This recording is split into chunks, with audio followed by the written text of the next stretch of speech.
with the news highlighting Nicki Minaj versus SZA, or a CEO actually getting caught having an affair at the Coldplay concert, this is the news that nobody is actually talking about. And this is the most important news because some of the biggest companies in the world are actually reporting earnings. And let's dive right into it. If you look at this graphic right here, you'll see the companies that did report their earnings this past week. But we're actually going to focus on the two biggest companies of the week, and those are Alphabet and Tesla. And honestly, it came in as a mixed bag. But first, let's talk about Alphabet. So again, Alphabet is actually Google. And a lot of people don't realize besides Google, YouTube is actually under Alphabet. And if you look at this graphic right here, you'll see that Alphabet actually did great on their earnings, with earnings per share was up and revenue was up. And if you look at this, YouTube actually beat expectations as well. So again, overall, Alphabet had a great earnings report. Now, if we look at Alphabet stock after those good earnings, you'll see that Alphabet's stock price actually did uptick when the market opened back up after those earnings did come out. But again, I said we had a mixed bag on earnings, and the second major company that reported was Tesla. Everybody had eyes to see what will Tesla report after all the feud was going on between Donald Trump and Elon Musk. And Tesla earnings came out, and if you look at this graphic above, Tesla actually failed expectations on revenue again. So Tesla actually had a bad earnings report, and this is actually the second quarter in a row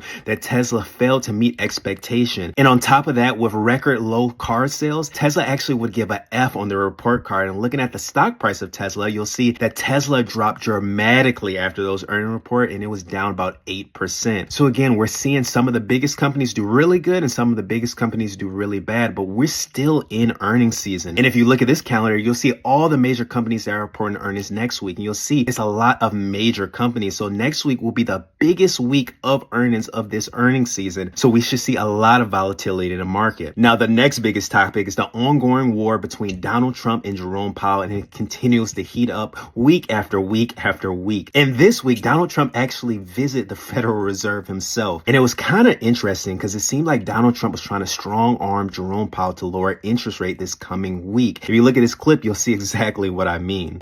President, are there things the chairman can say to you today that would make you back off some of the earlier criticism?